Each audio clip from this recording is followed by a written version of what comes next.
Hey, good morning. Welcome back. I just want to ask a question.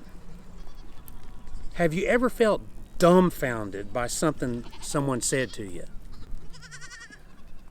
You know, we chose to start this YouTube channel to record the way we run our operation in case our son ever decides to come back and take over at some point. This way, he would have a good roadmap to how we do things. So I understand we've put ourselves out there to the public.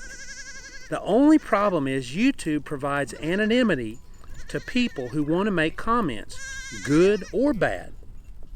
I'm not one to get into a debate over the way one person views things, but I am willing to educate, and I'm willing to be educated. We've been in the cattle industry for over 25 years, with ups and downs. There's always room to learn and grow. And if a person wants to give me constructive criticism, I'm willing to listen to anybody. And maybe I can learn something too, and typically I do. But just hear me out. See if what I'm about to tell you makes sense at all. Then form your own opinion. The last few videos we've talked about the goats, what they want and what they need. The nannies want food. The babies want their mamas. I've talked a lot about parasites and how we choose to manage them. I've also talked a lot about what's at stake for us and for the goats. But today, I'm going to dive just a little bit deeper into that. You know, we have great subscribers who are extremely supportive and kind and just seem to really enjoy the content that we're putting out, and we appreciate them so much. They actually make the channel. It makes us want to produce more videos in hopes that they'll like it and in hopes that it may help somebody.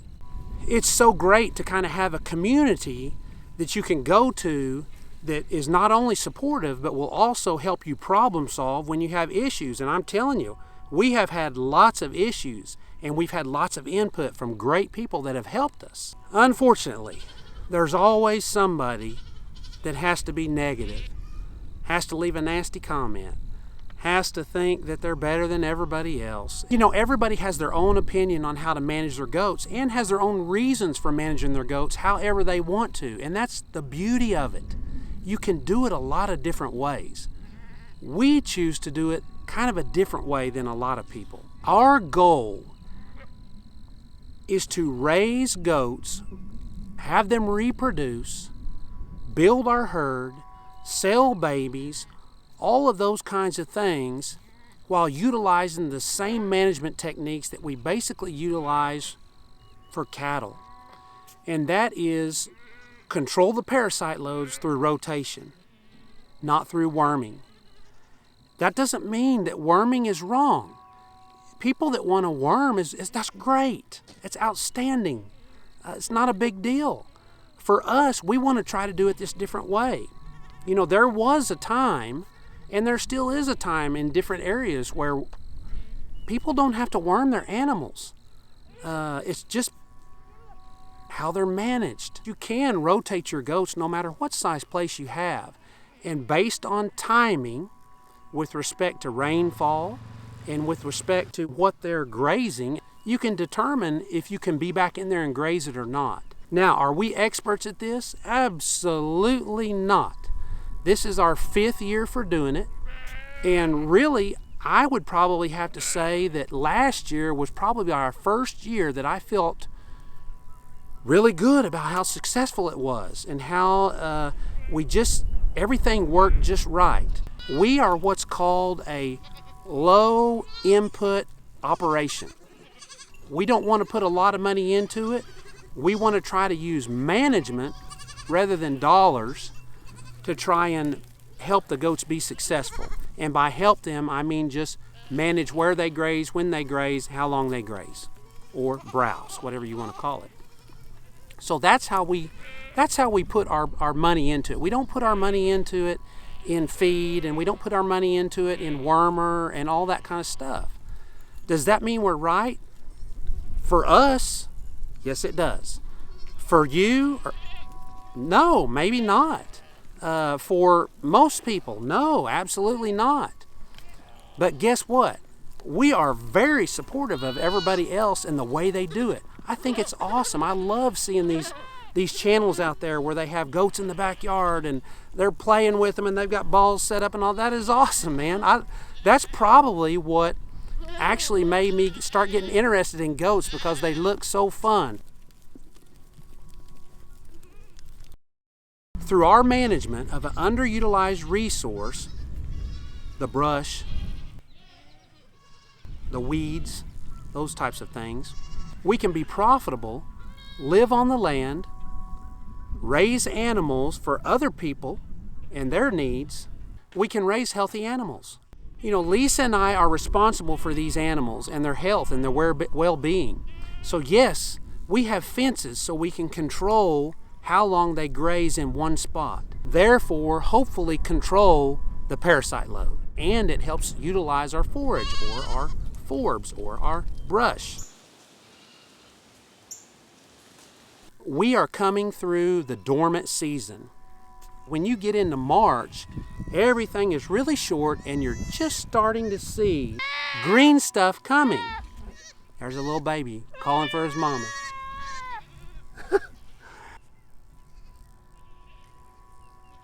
The dormant season is the time of year where we like to clean our pastures up. We like to utilize what was left, get it down to a certain point where maybe we have a little bit of yellow, but we're going to have some fresh green coming everywhere. And that's where we are. You know, a lot of people don't recognize that there's a difference in severe grazing and overgrazing. Severe grazing, you may go move into a pasture and the animals may take everything. You may have the stock density so tight that they take everything in a short period of time. But then you leave it and you don't come back for 250, 260 days, 90 days, whatever. That's really healthy for the soil. Overgrazing is where you leave your animals in one spot where they take a second bite. It's the easiest way to define it. So there's a big difference. When you see somebody's pasture that's really short, are there any animals on it? Is it the dormant season? All those things make a point on where they are with their management. Does that mean they're managing wrong? Absolutely not. That may be how they want to manage. That's the beauty of this world. We get to manage the way we want within a certain amount of rules. All we ask is that if you're going to watch the channel, which we'd love for everybody to watch the channel, and if you're going to comment, make sure you understand what I just talked about. You know, about 5 years ago, I believe it was this year, we started our goat operation with 146 nannies. These nannies were wormed and under what I consider normal management. So we knew how we wanted to manage, so it's taken us a little bit of time to kind of get our feet wet and figure out how we needed to manage them. Now we've managed to save billies out of our nannies that have functioned well in our management. So now we're breeding billies back to those nannies, keeping those females, putting those in our herd, and so we've grown our numbers. We've increased our paddock size, which is part of the prescription for success, especially for parasite load, for our operation. And we started rotating them. That was critical in the parasite control. Just because we do it a certain way, that doesn't mean you need to do it that way. Listen, we just love raising goats. You know, it's fun. They have the most unique personality of any animal I've ever dealt with. And so we love it. Lisa and I, it gives us something to do together. We both have kind of a vested interest and knowledge about what we're doing because we've started on the same level with learning. We're tickled with how the goats are doing. I'm sorry if I can't do it exactly like somebody wants me to do it and that they think is the absolute best way to do it. But remember, that's your best way. That's not our best way. So we'll support you, even though you may be negative. Hopefully you'll support us. Thanks for watching. We'll catch you next time. And remember, try to be positive.